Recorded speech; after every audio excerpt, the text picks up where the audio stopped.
Well, there is lots more to be said about the Manchester derby, but if we don't mention it now, we'll keep kind of skirting around it throughout all the rest of the discussion. So let's talk about the penalty decision that led to Manchester United's equaliser.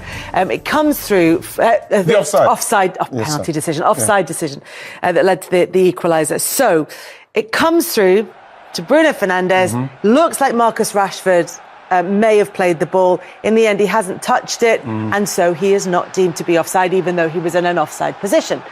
You will be aware of this. You will have seen this multiple times across the weekend. What are your thoughts? That's just so confusing, because the reason why Marcus Rashford's interfering with that, because that ball is going through for Marcus Rashford.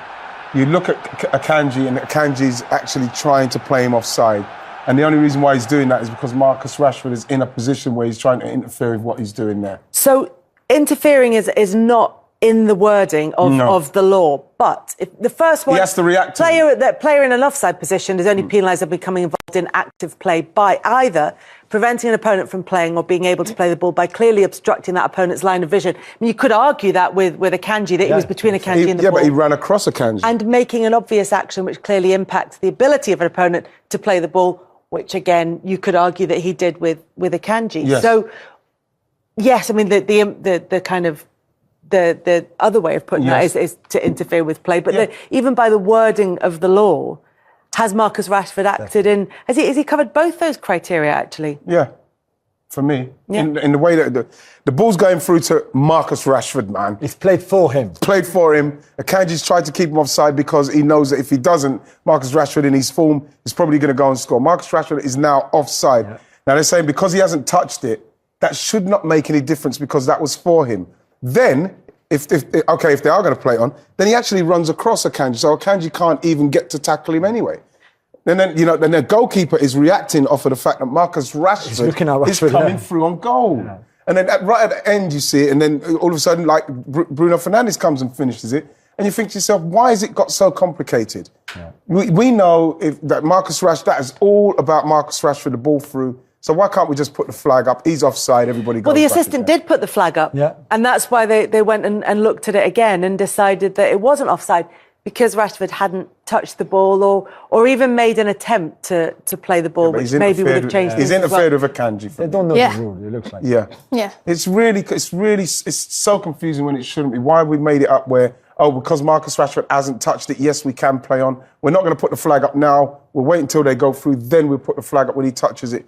No, I think it's confusing the whole issue. And I'm sure that, the referees and that will say differently, well, that's the law, that's the way the rules are. But the fact is that play doesn't happen if Marcus Rashford doesn't make that run, because you're not going to pass that ball from there to Bruno Fernandes all the way across. Because I saw somebody have done that meme, because, everybody's doing all this stuff. And they pulled Marcus Rashford out of it, and... they've done an edited version of the still where they take Marcus Rashford out of the equation. And Akanji's really close to the ball, isn't he? And so remember as well, Akanji slows up. He actually slows up to get him offside. So it's confusing for defenders because they're still thinking, I've got to play him offside, but hang on a minute, if he doesn't touch it and someone else who's coming from over there it's too confusing. Yeah, it's too confusing. And then it takes the defender's ability to try and play a player offside away from him as well and take one of the tools out of his toolbox. So I think we've cleared that up, certainly in terms of opinion, if not in terms of what the thought process was behind giving the decision that way. And when we said about the North London derby, there was a real gap between Arsenal and Tottenham in terms of their levels of play in that. This one was much closer. So did this decision have a material impact on the outcome of the game? Manchester United, of course, gone on to win it. Well, yeah, because obviously Man City, they needed to get something out of the game. They're trying to chase down Arsenal, of course. And they will feel a bit hard done by with that decision. I would have felt disappointed with it. But saying that, Man United and the way they played and the structure that they're playing with now, they're a different side. You know what I mean? And what Man United showed is that if you're not going to play like we know City can play with that possession and incisive possession and then making those chances, you cut it back and then someone's touched. If you're not going to play like that and you get it wrong, you're capable of losing games. And I thought that's what happened the other day. Man United had their number. They weren't passing through the lines as well. They didn't have a lot of movement. They didn't make enough chances for Erling Haaland, who was making some good runs, but just wasn't found. they're just not quite where they need to be. So I feel that the noise was coming from Pep, whether they're complaining about that goal or not, is kind of deflecting from the fact that they're not quite where they want to be. And it's very frustrating for them. Not quite where they want to be, Manchester City, but it was much closer in terms of performance between City and United. And so decisions like that can have a real material impact. Whereas if that had happened in the North London derby, gone for Spurs, for example, you would think that Arsenal would be able to come. But what I mean is, if you look at the overall patterns of play, whereas it was much closer in that game, so it has more of an impact. With Manchester City, all the positives, when everything's going well, can be turned into negatives when things aren't going well for Manchester City. So now the concern is Erling Haaland, who is quite clearly a fantastic player and an incredible goal scorer, now hindering Manchester City? Because Pep Guardiola decided in this one, I'm going to answer those critics by, for a large part of the game, playing him as a false nine. It was very odd. It was almost like it was well, look, he can do this too. And he didn't. Well, for the last 3 seasons in the Premier League, the winners have played with a false nine. Haven't played with an out-and-out number 9, Liverpool and Manchester City, but you can't take nothing away from his goals. But I think it's the positional change has happened, not just in that one game throughout the whole season for City, but it's everyone else. We spoke about cogs. I think City have been so used to playing in a really formulated way. The cogs have been working well, and he's come in and been brilliant. But it's actually affected everything else. I think the stats are down for a lot of the other players around him. But you wouldn't not take him. Yeah. It's just time, isn't it? And again, I think, even for Kevin De Bruyne, after the World Cup coming back, he hasn't looked himself. I think defensively, when I watched him against United, I thought, why are you 3 for 3 at times? You don't defend like this. Or when they played 3 at back the other day, there's a lot of things that are changing, not just the number 9 position.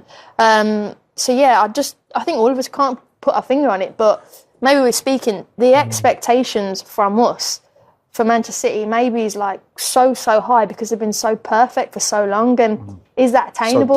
So dominant. They had the season where they dropped off quite a bit so it's the season which it was paused for lockdown, but Liverpool had already pretty much won it by the time that came around in March, and they had a real drop off that season, Manchester City. But other than that, since Pep Guardiola has come in, it's been 90 plus. Yeah, and the first season. Points. You know what as well, Jules? I was more, the question I would ask is at some stage, are City going to have to change the way they're playing so it's going to enable him to carry on doing what he's doing?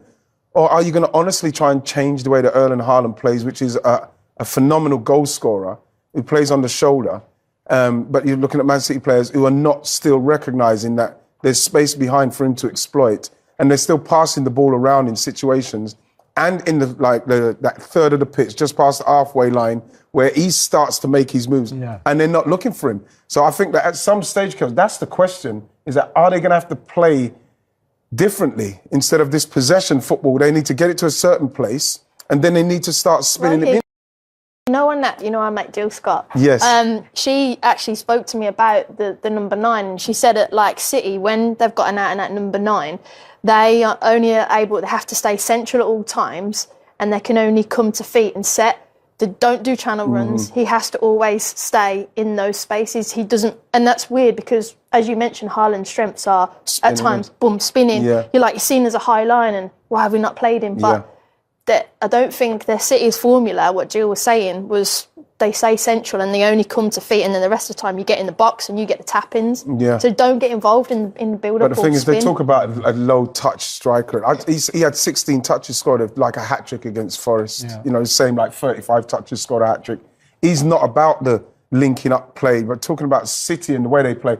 All of the players, when you look at it, have got 71% of touches of the ball. But how would you feel if you're a striker and you come into a Manchester City side, you get 21 goals by mid-January, and there's been a month break for the World Cup in the middle of that as well, and then people say, do you think City are better off without him? Exactly. You'd be furious. It's crazy. I don't think the question should be asked, though. They're not better without him. It's just, right now, it's just not working out against Chelsea. They had a tough game. Pep got it wrong, changed at half-time. He had a tough game, although he had a couple of chances, difficult ones in the first half. But he was so good the first 4 months. So is it maybe just the case that any player comes with things that they give to the team and things that definitely they take from the team is too strong a word, but it's all about that balance and on-balance. And Erling United Haaland clearly is well on them credit as rather a whole. than debit. They defended well, but what we're talking about it because obviously City lost. But Erling Haaland is still doing what he does. He's still making those runs aggressively with people in the midfield with time on the ball, and they're not getting it to him. So we're talking about if they start to say, right, remember he's doing this in the game. We're playing around like this, but remember he's doing. Then they will be able to put him in. And all of a sudden, if Erling Haaland's doing that and missing chances, you could say, well, something's not working. They're not passing it to him, but he's making runs into space. But what he does. We saw De Bruyne doing it a bit in the first half of the Yes. season. I don't know why. I agree with you. I don't know why on Saturday they just ignored him. They seemed to ignore him completely, which was weird. But we've seen the link between De Bruyne against West Ham. I remember away from home, great through ball, and then he finished it one-on-one. So they've done it before. So there's no reason why they could not do it again. So maybe they're just not physically fully fit, or they're just not working completely well. I thought Man United were very organised in the way they so well out of possession. United were perfect. And this goes down to Erik Ten Hag, doesn't it? He's absolutely got his plan in place and firing at Manchester United. Yeah, he has. I thought Luke Shaw done well. You know, for somebody that obviously Harry Maguire sitting on the bench with Luke Shaw left back playing at centre half must be disappointed, but Luke Shaw done well, and that pace does help. You know, Casemiro with Eriksen next to him. You know, and then you've got the pace of Rashford, who's in unbelievable form. Bruno seems to be, again, ignited. You can see the passion, everything coming back. And there's structure to what they're doing. And for this game, you bring in Fred. Yes. And it's very simple. Eriksen plays higher up and Mark Rodri. Yes. Fred and Casemiro on Bernardo Silva and De Bruyne. And then once you've blocked the City midfield, this is it. It's over. Even if at times they would have had time on the ball to play Haaland through, that midfield was perfect. Yeah. And then they're frustrated. Even when they go 1-0 up, then you get a bit lucky, of course. But there are chances at 0-0 United. They could have scored in the first half. Yes. And now they're only a point behind Manchester City, 9 points off Arsenal. So if City are title contenders at 8 points behind, and Manchester United title contenders at 9 points behind. Well, it's momentum, isn't it? They've got momentum, and it's looking positive, and they're on the right direction. But you can't rule them out. Well, the thing is, Kels, you've got to Man United now, you know, because nobody is speaking about them as title contenders.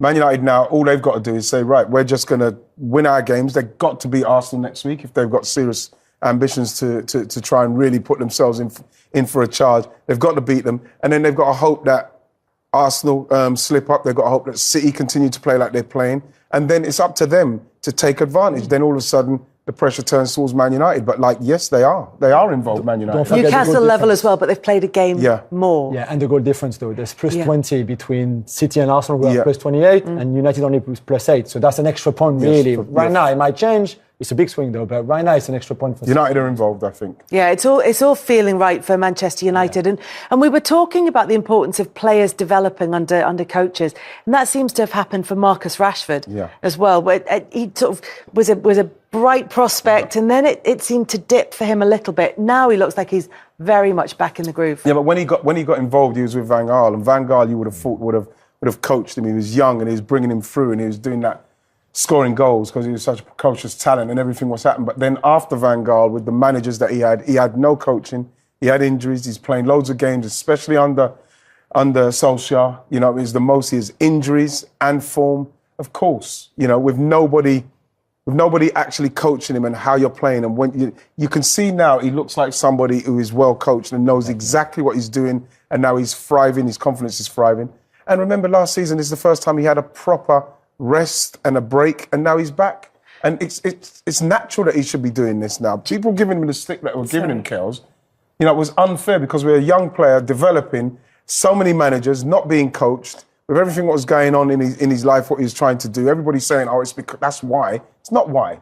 You know what I mean? He just had a bad bit of form, and he had the injuries, and now he's got a coach who's coaching him. Bam. He's human, isn't he? I think we spoke about it on here before. You look at any industry in life, if you have a career that's going to be 15 or 20 years or 15, to be like that the whole time is unrealistic. And like Ray said, with all those circumstances, for a young player, again, sometimes I think it's like we put the expectations on, especially young people, so high. Yes. Like it did to Emma Raducanu.